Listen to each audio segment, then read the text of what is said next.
हिंदू धर्म ने औरतों, महिलाओं और शूद्रों के लिए बड़ी सख्ती से भगवानों की पूजा, भगवानों का नाम लेना, इन सब बातों से बड़ी सख्ती से रोका है। और मैं ये सब बातें यूं ही नहीं कर रहा हूँ, बल्कि आप इनकी धार्मिक पुस्तकें देखें, इनकी धार्मिक किताबें देखें तो उसके अंदर इसके इस तरह की बातें आपको मिल जाएंगी। देखिए, ये है अत्रि स्मृति, अत्रि संहिता है, मंत्र है 135। मैं बड़ा कर दे रहा हूँ, फिर भी अगर आपके स्क्रीन पे बड़ा नहीं हो रहा है तो स्क्रीन को बड़ा करके देखें तो बात आपको साफ नज़र आ जाएगी। देखें अब यहाँ, अब साफ साफ नज़र आ रहा होगा। इसमें लिखा है कि इससे आगे स्त्री और शूद्रों के पतित होने के कारणों को कहता हूँ। इससे आगे, किससे आगे? जो इससे पहले जो 134 मंत्र आए हैं उनमें दूसरी बातें, बहुत सारी बातें धर्म की आ चुकी हैं। इस पुस्तक के शुरू में आप देखेंगे कि बहुत सारे ऋषि मुनि अत्रि जी के पास जाते हैं और उनसे कहते हैं कि आप हमें ऐसा धर्म बताइए जो हमें स्वर्ग और मोक्ष, ये सारी चीज़ें जो उनके यहाँ होती हैं वो सब जिससे हासिल हो जाए। तो वही अत्रि जी बता रहे हैं। तो कह रहे हैं कि इससे आगे स्त्री और शूद्रों के पतित होने के कारणों को कहता हूँ। पतित इनके यहाँ होता है, पतित अगर आप देखेंगे, पतित का माना होता है कि धर्म भ्रष्ट हो जाना, धर्म से निकल जाना, धर्म से बाहर हो जाना, धर्म से गिर जाना। तो इस तरह के माने जो है पतित के आते हैं। तो यहाँ है कि ऐसा अमल जिसके करने से शूद्र और औरतें, शूद्रों और औरतों का धर्म भ्रष्ट हो जाए, वो धर्म से बाहर हो जाए, तो वो अमल मैं कर रहा हूँ। आप आगे देखें कि जप तप, जप हमारे यहाँ बोलते हैं, उर्दू के अंदर भी इस्तेमाल हो जाए तो जप कहते हैं नाम लेना, जपना, बार बार नाम लेना। तप तपस्या, तीर्थों की यात्रा, जो इनके यहाँ लाखों करोड़ों ऐसी जगह हैं जहाँ जाने से पाप ख़त्म होते हैं और बहुत सारा पुण्य मिलता है, मोक्ष मिलता है और क्या क्या नहीं, पता नहीं क्या क्या मिलता है। तो वहाँ भी जाने के लिए कहा है कि तीर्थों की यात्रा। संन्यास, संन्यास कहते हैं कि ज़िंदगी से आज़ाद हो जाना। मंत्र को सिद्ध करना और देवताओं की आराधना, यहाँ देखें, और देवता की आराधना, आराधना कहते हैं पूजा करना। ये 6 कर्म स्त्री और शूद्रों को पतित करने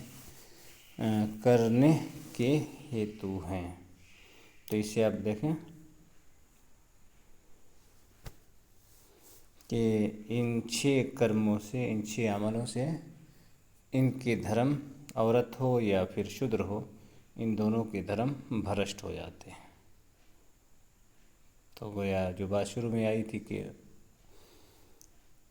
अगर शूद्र या महिला देवताओं की पूजा कर ले तो उसका धर्म भ्रष्ट हो जाता है, धर्म नष्ट हो जाता है। अब एक और ख़तरनाक बात औरतों के लिए यहाँ आप देखें, यहाँ लिखा है कि जो स्त्री पति के जीते हुए उपवास व्रत करती है वो स्त्री अपने पति की अवस्था को हरती है और स्वयं नरक को जाती है। अभी देखें, कुछ दिनों पहले एक त्यौहार आया था, उसको क्या तो नाम याद नहीं है, जिसमें महिलाएं, औरतें अपने शौहर की लंबी ज़िंदगी के लिए व्रत रखती हैं और फिर वो पता नहीं चलने में किस तरह से शौहर को देखती है। तो इस तरह की चीज़ें। तो अब देखें यहाँ है कि अगर कोई स्त्री उपवास करती है, व्रत रखती है, तो इससे उसके पति की उम्र जो है घट जाएगी। यहाँ धर्म ग्रंथ में कुछ और लिखा है, लेकिन हिंदू लोग कुछ और कर रहे हैं। और आगे है कि वो महिला भी नरक में जाएगी। आगे है कि यदि स्त्री को तीर्थ के स्नान की इच्छा हो तो अपने पति के चरणों को धोकर पिए। अब देखें यहाँ जो है किस तरह से नारियों को, औरतों, महिलाओं को जलील किया गया है, रुस्वा किया गया है, शर्मिंदा किया गया है, नीच कहा गया है, नीच माना गया है। यदि स्त्री को तीर्थ के स्नान की इच्छा हो, जो इनके यहाँ मुख्तलिफ घाट बना हुआ है, जैसे हम और आप जानते हैं कि,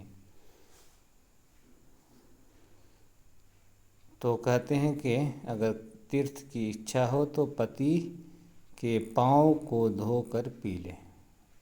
पति का पाँव धो कर के वो गंदा पानी पी ले, इससे उसे तीर्थों के स्नान का पुण्य मिलेगा। ये चीज़ है। एक और मंत्र है जिसमें मैंने निशान नहीं लगाया, लेकिन ये मंत्र भी आप देख लें, बड़ा मज़ेदार है। यहाँ लिखा है कि शिव अथवा विष्णु के पद को अर्थात कैलाश और वैकुंठ को वो स्त्री प्राप्त होती है जो पति के जीते हुए वाम अंग में और पति के मरने पर दक्षिण अंग में स्थित होती है। पता नहीं क्या सा तरीका है, तो उसको रहने दे। बस ये 2 मंत्र आप देख लें, 137 और 136, इसे आप देखें।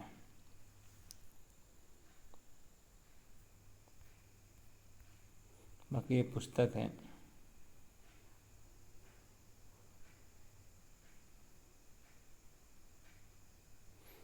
ये कौन क्या है कि यदि भोजन करने के अनंतर ब्राह्मण आर्द्र गीले हाथ रखे, लक्ष्मी, बल, यश, तेज और अवस्था, ये पांचों उसको नष्ट हो जाते।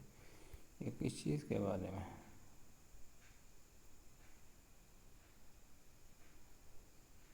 ये कुछ नियम बता रहे हैं खाने पीने का। अच्छा, इसको बाद में देख लेंगे।